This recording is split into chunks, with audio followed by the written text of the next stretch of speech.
coi cho số cuối đi.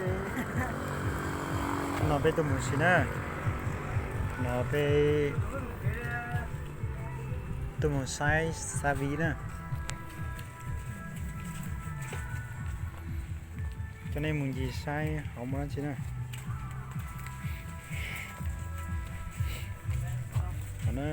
Nó mấy ta tụ vào lịch thay cho con điện á.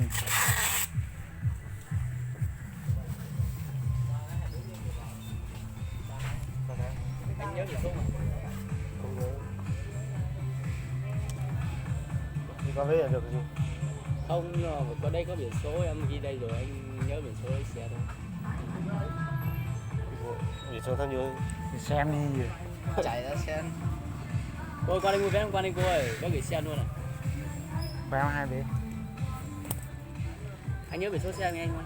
Có. Anh dùng nông xe đây. Anh chào kìa. Xem nào.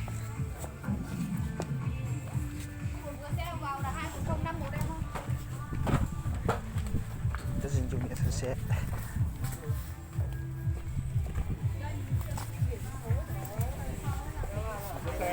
Đây. 19469.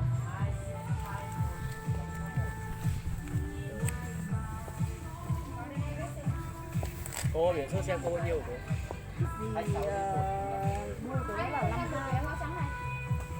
Một người 2 xe 45.000 nha, 20.000. Đây anh ơi. Xe 5.000.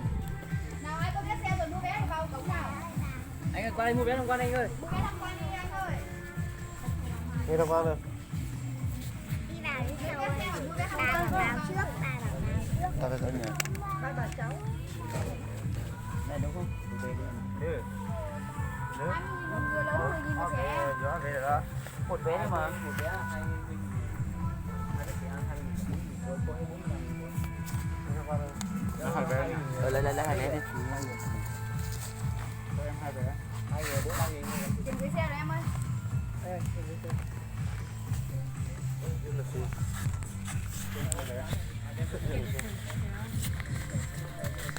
Ở đây một lần như vậy.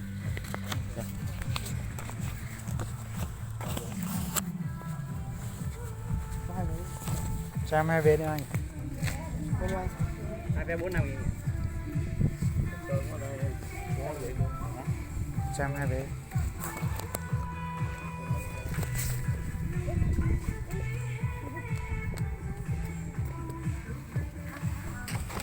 Đây cho mọi người. Rồi. Anh cầm vé vào cổng anh ơi. Không phải cái này là xe này vé qua cổng cảnh sát rồi.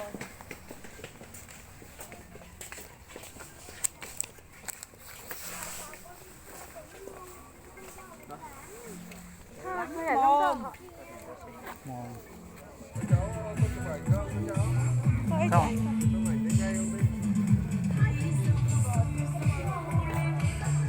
Ngon đây.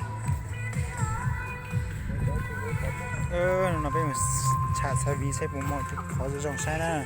Anh em sẽ được một sai nè. Mất đến giờ. Muốn chờ để đi chờ. Giờ dòng bông.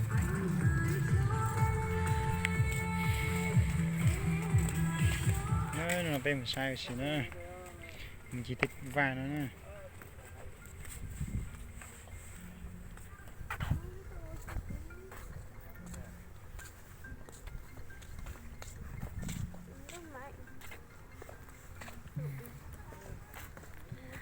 Nó không được nói đến bài cho ua Valentine nè.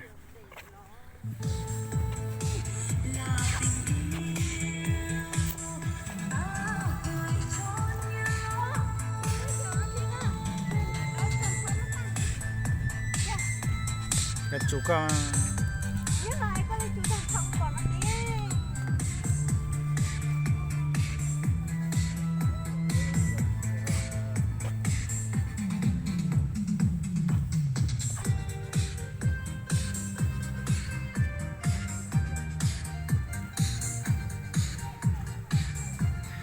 nó để lúc nào mà xếp cờ đó cái điểm của mình cho nên mà sai sâu đó. Bây giờ mong tí hết. Thứ rồi. Cái túi ấn tê. Nó cứ che ngang quá. Xe rồi. chè Được rồi.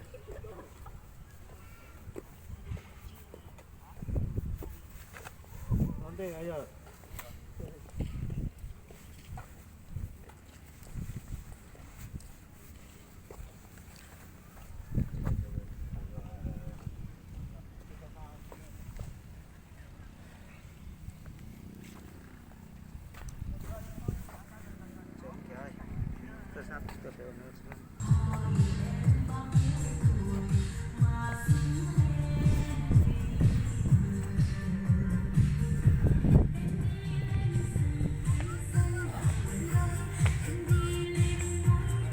nó của chân này mình gì sao đó phải chơi nó mà dòng của xe thì là kiểu cái đó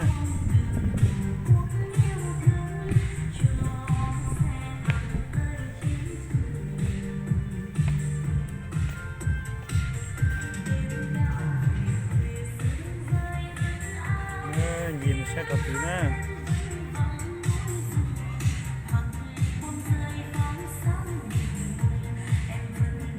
nó nành tôi sẽ chống chặt lời nè bây giờ lúc nói là lúc so đấy tôi sẽ chống chặt lời nè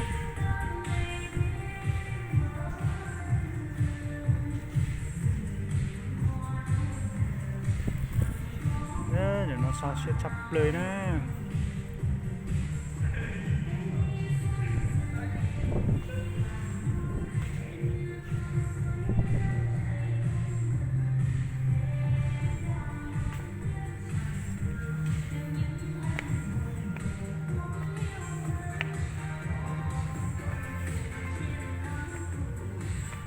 cho nên sao sai đây muốn gì nữa